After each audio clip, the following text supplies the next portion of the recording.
Senhor, igreja. Amém. Bom dia. Bom dia. Sejam todos bem-vindos à casa do Senhor.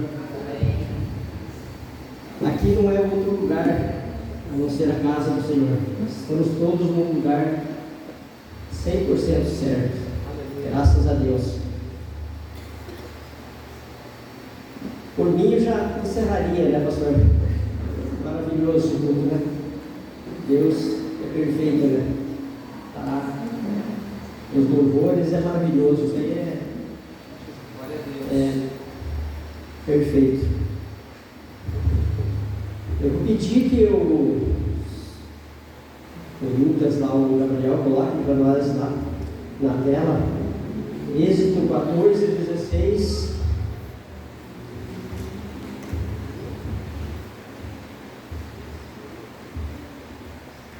Que diz: erga a sua vara e estenda a sua mão sobre o mar, e as águas se dividirão, para que os israelitas atravessem o mar em terra seca.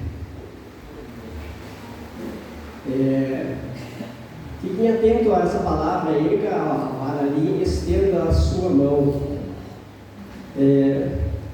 Também poderia colocar Josué 3,15, por gentileza.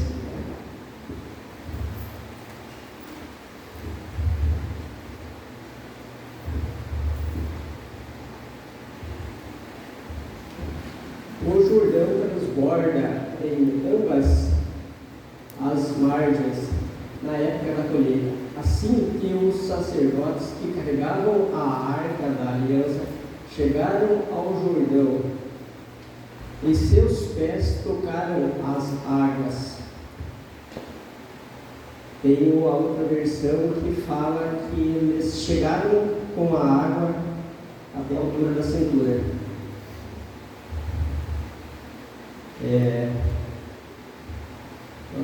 Depois vamos comentar sobre isso também. Queria que tu colocasse, Gabriel, Lucas, o Atos 3,10.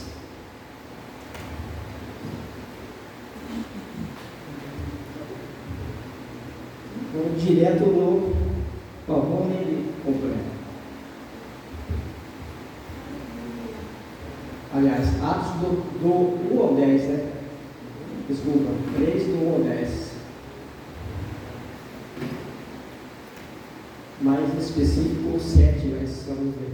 Certo dia, Pedro e João estavam subindo ao templo na hora da oração, às 3 horas da tarde, a hora nona, né? Vocês sabiam que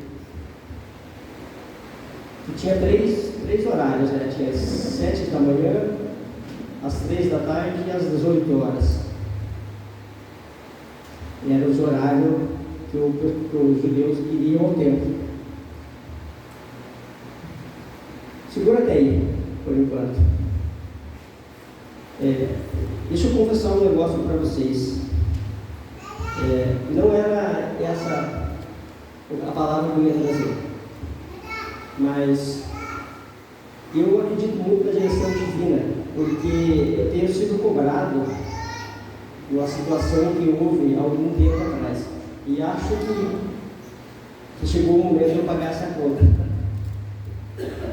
Todos conhecem o meu passado, minha vida, e eu não sou de trazer, a igreja também não tem esse costume de trazer testemunho da igreja, muito raro, muito pouco. E eu estou lutando contra isso faz muito tempo, mas eu estou devendo isso para. Estou devendo. E busquei na palavra de Deus tem muitas mensagens bacanas para trazer. Mas toda a mensagem me levava para Pedro. Eu acho que é no 7 que fala que ele, subindo, Pedro e João, eles, no momento que o aleijado, o coxo, estava chegando, eles estavam levando ele. Foi nesse momento que Pedro e João estavam passando.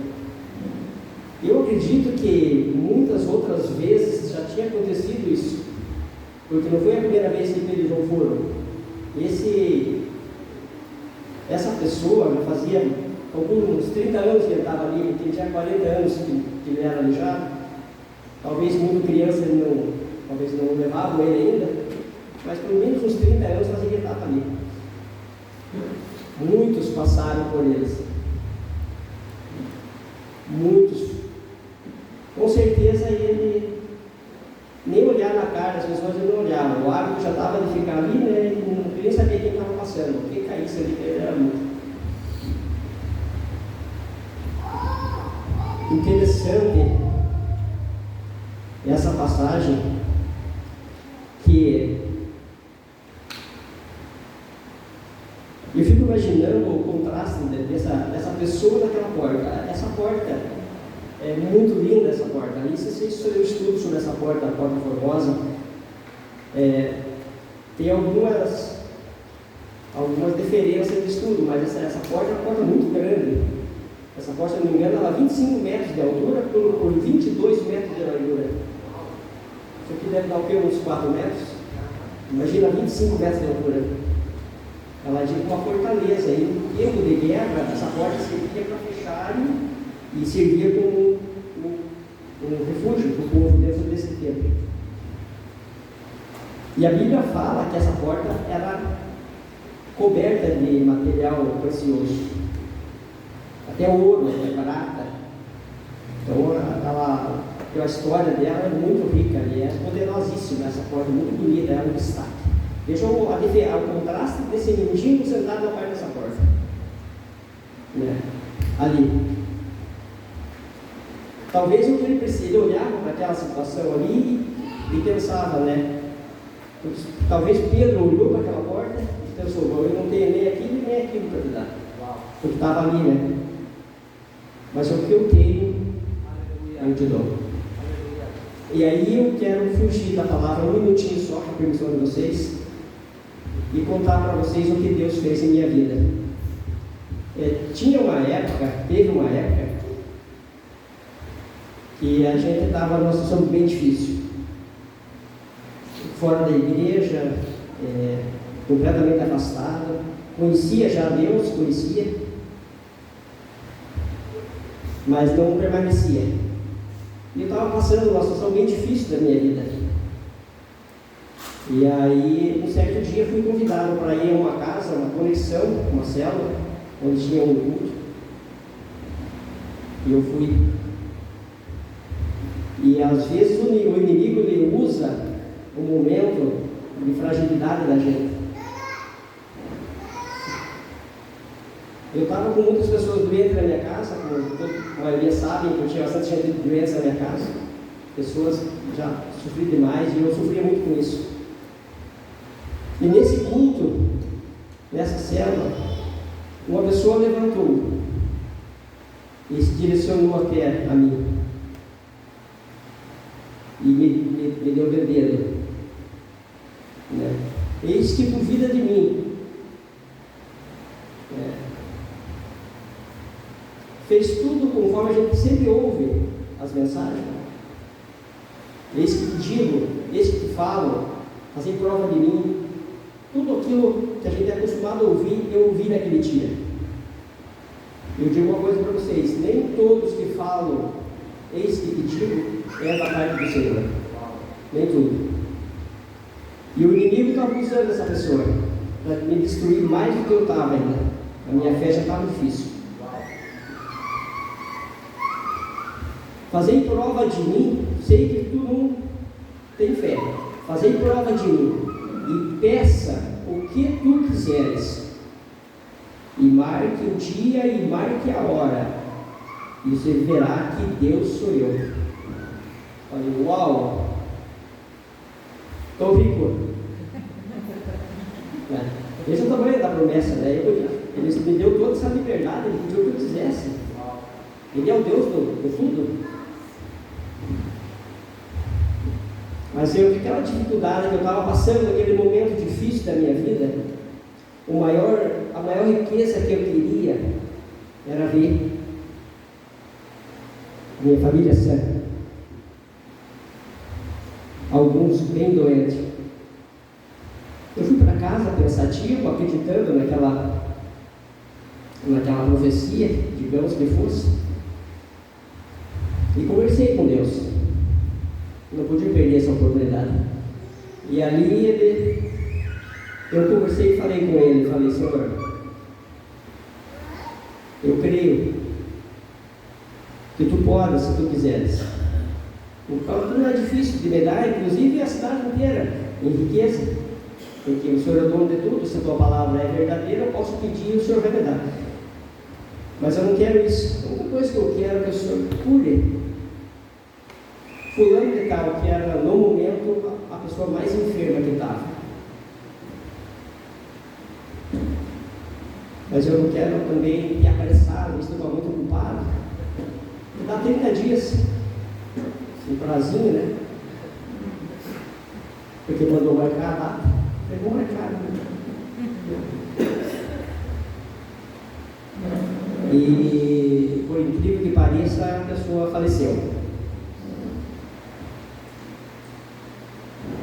E aí o inimigo usa essas coisas para te destruir, para te jogar para baixo, para você não acreditar em Deus. Mas Deus conhecia o meu coração.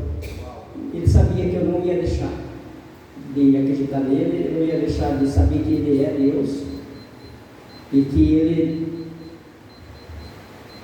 eu ia sempre crer nele. Mas aí não parou por aí. A situação foi se agravando cada vez mais, e ali a situação foi ficando cada vez mais difícil. A situação apertou bastante. Minha família foi morrendo aos poucos.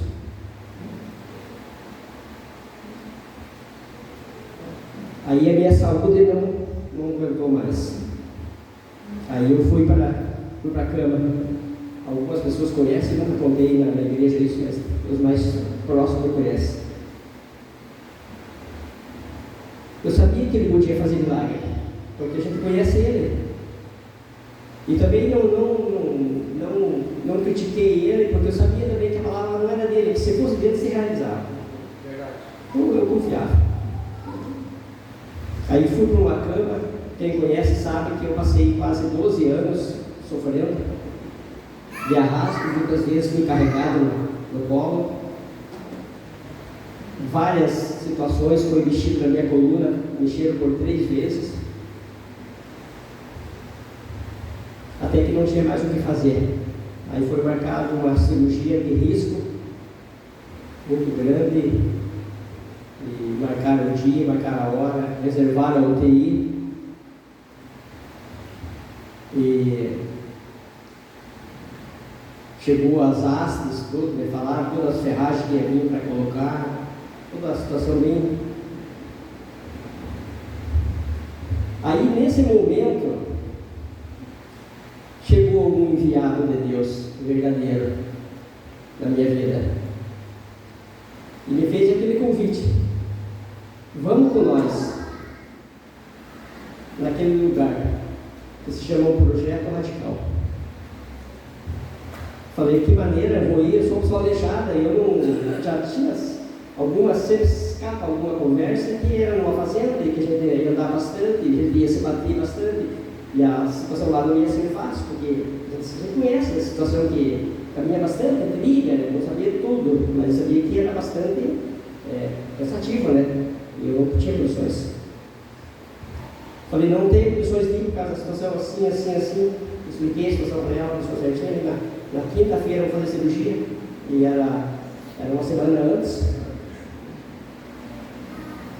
E a pessoa ficou quieta, de repente a pessoa volta de novo: e aí, vamos ir? E eu já te expliquei que eu não consigo ir, por causa da situação, essa, né? Então não tenho condições de ir. Tá, só foi. E assim continuou, umas 6 ou 7 vezes. Na última vez eu perdi o controle. Eu fui bem grosso com a pessoa. Eu falei: por favor, né? Não dá, né, conversar com você. Você não entende a minha situação. Tá. A pessoa baixou a cabeça e falei: magoei, agora graças a Deus, né, não vai vir.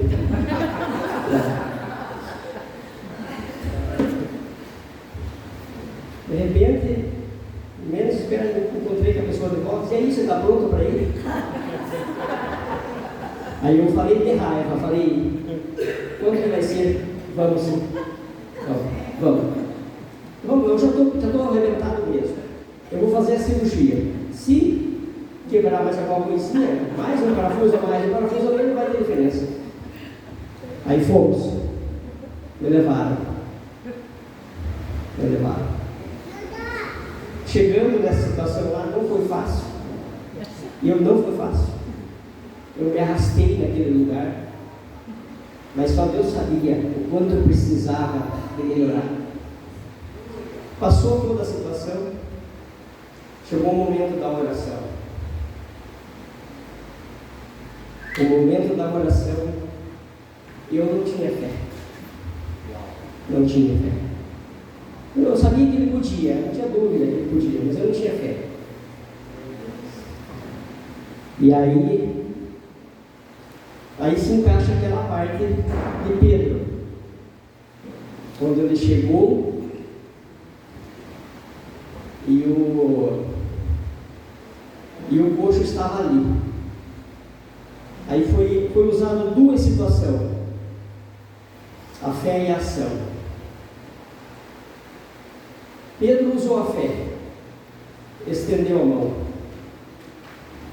e o aleijado usou a ação, levou, estendeu a mão, e ali foi curado. E ali eu lembrei, quando eu fui para frente, sem fé, eu dei o primeiro passo com ação, e daí, pela fé do pregador, eu fui curado. Quando ele pediu para colocar a mão em cima da enfermidade, eu coloquei, senti um calor no corpo diferente, nas pernas. Ainda não acreditando no que tinha acontecido, eu falei para minha esposa: estou tão mal, que eu não sinto nem a bunda, não sinto as pernas, não sinto nada. Mas voltei para casa sem sentir dor, outro dia sem sentir dor, e aí o domingo chegou, só que não, quinta-feira chegou para mim. Aquela cirurgia, há 12 anos esperando, a UTI reservada, a equipe médica reservada, anestesista pronto para me atender, e aí o São Donato não apareceu no hospital. E não deu para mim cancelar também. Não fui.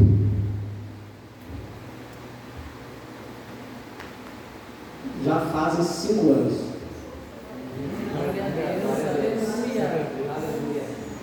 Não tenho mais problema de coluna. Eu trabalho no dia.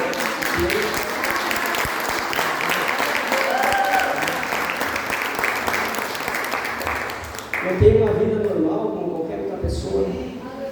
Uma pessoa que há 12 anos já afastada do trabalho, considerado um aleijado já. Eu dei o primeiro passo. A fé de outras pessoas tem poder.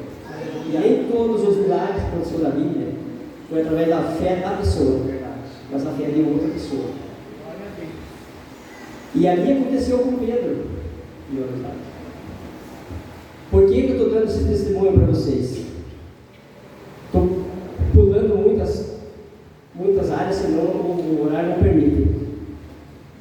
Deus, ele é interesseiro, no bom sentido. Ele não faz nada que não dê lucro. Ele cura, não pensando naquela pessoa. Ele quer ter resultado em cima daquela cura. E por isso hoje eu estou aqui falando para vocês, porque é a primeira vez que eu falo, e Deus tem me cobrado muito isso daí, porque a gente não pode se acovardar. Porque aquele paralítico, aquele coxo ali na porta do templo, Deus não estava preocupado com ele. É uma alma, é preciosa, ele foi salvo também. Mas o resultado daquela alma estava lá dentro. Lá dentro foi milhares de pessoas que foram salvas através daquela pessoa. Então eu precisava trazer esse testemunho. Moisés levanta a mão, Deus sabia que eles precisavam atravessar o mar. Deus sabia que eles precisavam, mas eles precisavam de ação e fé. Quando Josué chega lá no Rio Jordão, ele precisava atravessar o Rio Jordão. Deus sabia que ele tinha que atravessar. Mas eles precisavam pisar na água, e quando a água chegou na cintura deles, Deus viu a fé, e o Jordão se abriu e eles passaram. Então, irmãos, pensando nos nossos enfermos,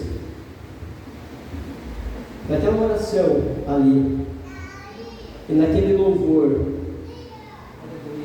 e naquele outro louvor que fala: Deus é Deus, não importa as circunstâncias, não importa o que Ele faça, não importa o que Ele deixe fazer, se Ele cura, se Ele não cura, se Ele liberta, se Ele nunca vai deixar de ser Deus. Glória a Deus, aleluia. E eu creio também, a irmã Nenê também não está aqui ouvindo nós, mas a nossa fé pode alcançar ela lá. Amém. Glória a Deus. Deus é poderoso, Ele vai estar em todos os lugares. E eu acredito muito, irmãos, que Deus, eu estava conversando com uma irmã hoje aqui na igreja, de manhã cedo, ela estava em dúvida sobre a salvação do pai dela. Não põe em dúvida. A gente não consegue ver o íntimo da pessoa, onde Deus consegue ver, que é lá no fundo. Como se, por exemplo, tivesse uma pessoa se afogando,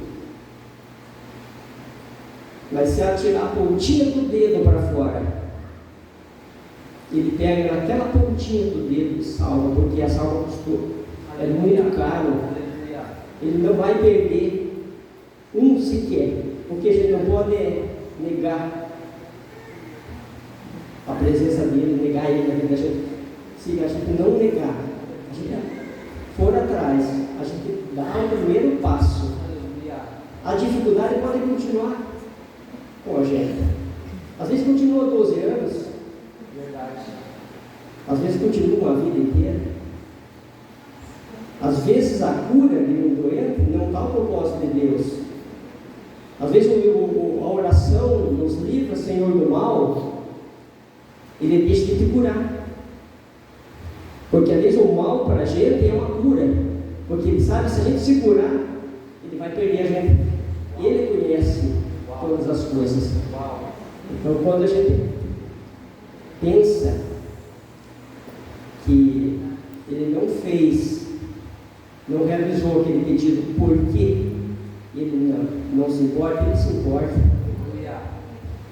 E o que Ele queria fazer comigo, aquele caminho que a gente trilhou, aquele caminho que foi difícil demais, mas Ele sabia que lá na frente Ele tinha uma resposta para mim. E nesse dia, anote bem isso, irmãos, nesse dia eu deixei de ser ovelha.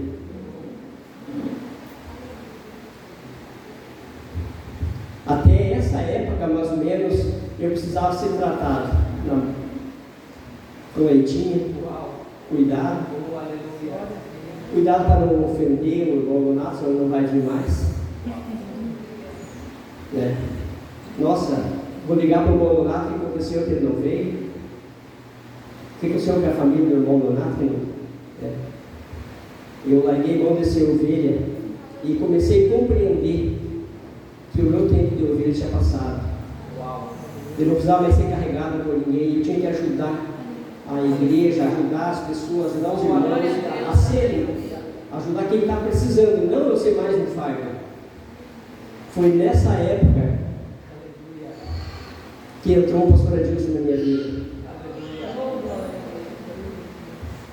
Depois que esse homem apareceu, enviado de Deus na nossa igreja, eu nunca mais fui o mesmo, porque eu era completamente analfabeto na palavra.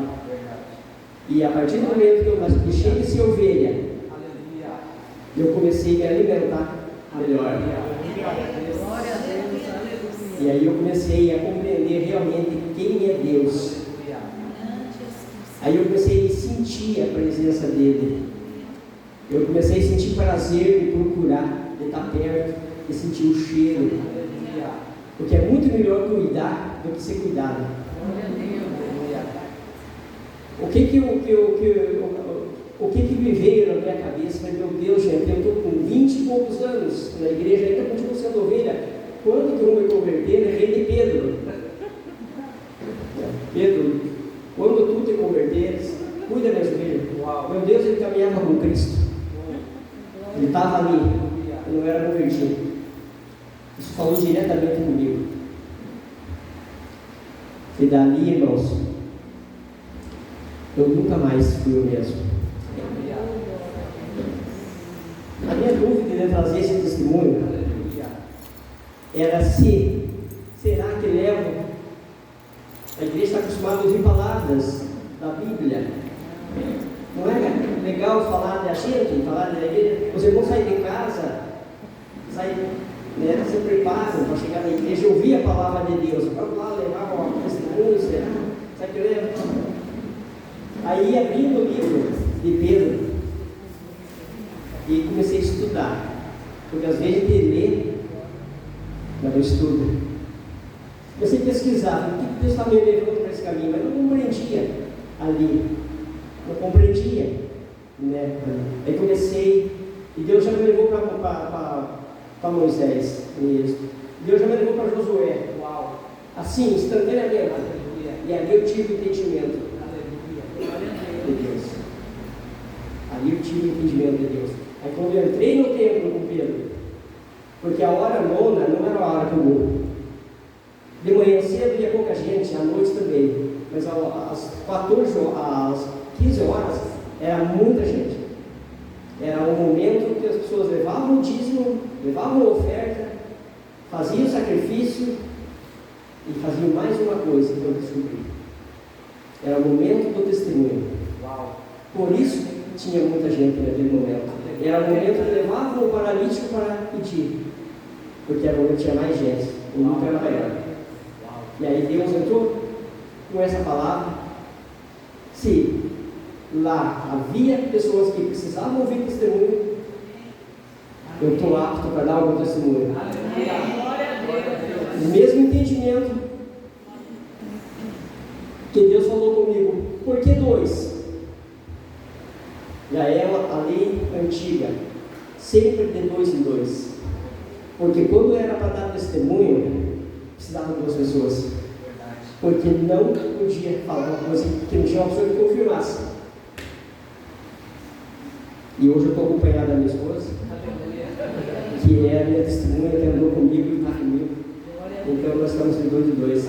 E ali eu entendi de Deus que era o momento de eu pagar essa dívida. E agradeço a Deus por cada momento da nossa vida. Agradeço a Deus pela oportunidade que Ele tem dado para nós. Agradeço a Deus pelas respostas das orações. Agradeço a Deus que depois desse tempo, tudo que a gente põe a mão, Deus abençoa. Aleluia. O que precisava era só eu dar um passo. Porque enquanto eu não dei aquele passo, o sofrimento era muito grande. Eu não caminhava, eu me arrastava nessa vida. Para mim conseguir dar conta do recado, só Deus sabe quantas vezes eu trabalhei sentado, me arrastando.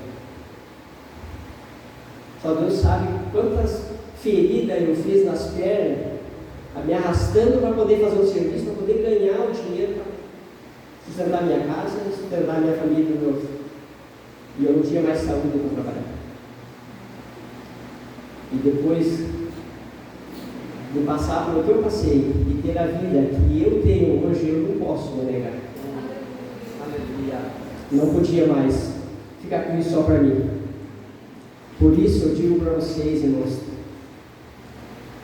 deem um passo, façam aquilo que está no alcance de vocês, no nosso alcance, porque o que é para Deus fazer, Ele faz. Só que Ele não faz aquilo que está no nosso alcance, porque ali o mar vermelho se abre e o povo passa em terra seca. Ali os sacerdotes entram no Rio Jordão e o Rio Jordão se abre. Vejam essa cena, gente. Uau. Eles vão até o meio, eles não atravessam, diferente de Moisés, né? Aliás, Moisés abriu também, mas ele não foi, né? O povo foi, mas os sacerdotes pararam no meio, como se fosse uma barreira, uma montanha de água em cada lado, eles ficaram ali e o povo passaram. E aqui eles estavam ali, e o milagre estava acontecendo. Deus é tremendo, irmãos. É gratificante quando a gente vê o segundo milagre de Pedro, onde Deus usa as pessoas na hora certa, no momento certo, que ainda há pouco tempo ali atrás foi milhares de almas que foram salvas, porque o Senhor usou eles. Logo ali na frente, Deus usou eles de volta. E Deus continua usando todos. E eu acredito, irmãos, que Deus, Ele nunca vai deixar a gente. Basta a gente dar o primeiro passo, porque o restante acontece. Pastor, o que eu tinha para entregar essa palavra, passo para ti.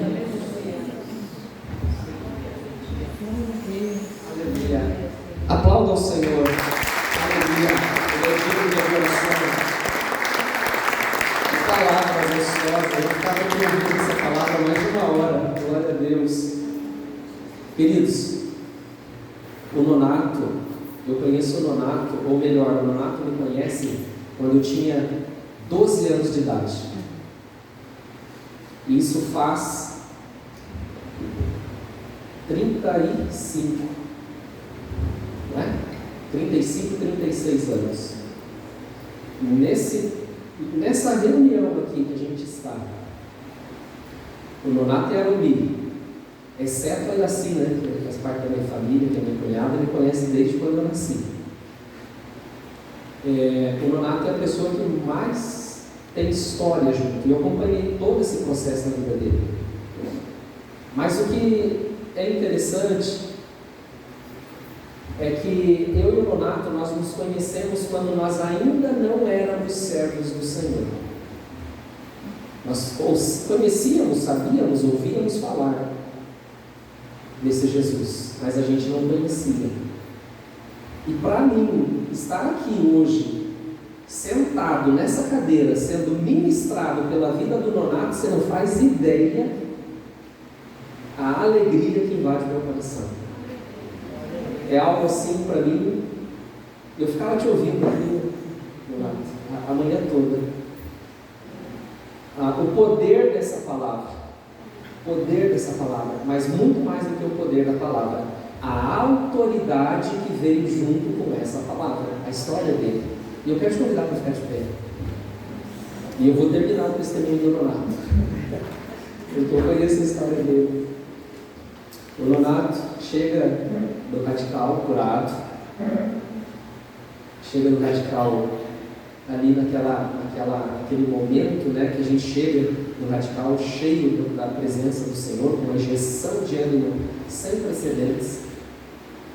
E o Nonato me procura e ele diz assim: há muito tempo, você lembra disso? Vamos me ajudando que eu vou terminar o teu testemunho. Há muito tempo já me foi dada uma palavra que eu seria um pastor, que eu serviria na casa do Senhor. Você lembra disso? Você lembra dessa conversa? Aham.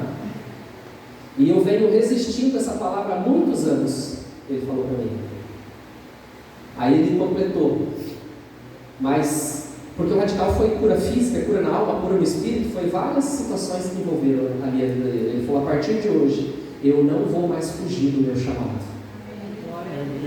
Aí eu lembro que eu disse assim para ele: Nonato, vamos então. Eu lembro que a gente convidou o Nonato e a Arumi para uma conversa, a Arumi estava junto. E eu disse assim: se esse é o plano e o projeto de Deus para a sua vida, se você está entendendo, você disse que você não vai fugir mais, vamos estabelecer um prazo de 5 anos, onde você começará então a ser treinado para exercer esse ministério que o Senhor já disse que você tem e que você não quer mais fugir dele. Passaram-se 5 anos, de forma natural. Um dia eu convidei o Nonato e a Arumi para uma outra conversa. Vocês lembram que há 5 anos atrás a gente teve essa conversa assim, sabe? E para nossa alegria, o Nonato, nesse período, nesse ano de 2024, ele está nesse período probatório, né, para a investidura do ministério pastoral na vida dele e da esposa dele. Eu acho isso algo fantástico.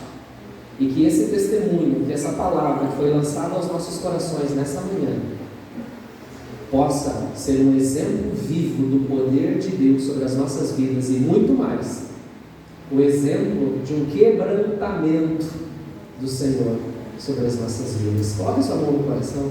Eu quero orar com você. Essa palavra é uma palavra poderosa que foi derramada sobre as nossas vidas hoje. Senhor, que essa palavra poderosa da Tua parte, que veio sobre as nossas vidas nessa manhã, nos encoraje, nos desperte. Senhor, que ela tenha um poder transformador através do Seu Santo Espírito para mudar a nossa realidade. Assim como a vida do Nonato, Senhor, e da sua família, do seu ministério, do seu chamado, foi transformado no dia que ele encontrou contigo, onde toda a sua perspectiva de vida foi transformada, onde os olhos se abriram, onde o propósito se descortinou. Eu creio, Senhor, que há um propósito semelhante na vida de todos nós. Eu creio, Senhor, que ninguém nesse prédio que estava aqui para ouvir esta palavra é fruto do acaso. É um chamado, um ministério e um propósito para que nós possamos fazer a diferença nessa terra. O Senhor Donato colocou uma palavra-chave fundamental: deixei de ser ovelha dependente. Deixei de ser ovelha precisando que todos me carreguem, que todos me encorajem. E eu passei a ter uma postura onde eu me posicionei ao lado da causa de Cristo. A partir de agora serei eu que vou ministrar. Aleluia. Que essa palavra, Senhor, venha aos nossos corações. De forma poderosa, Senhor.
Está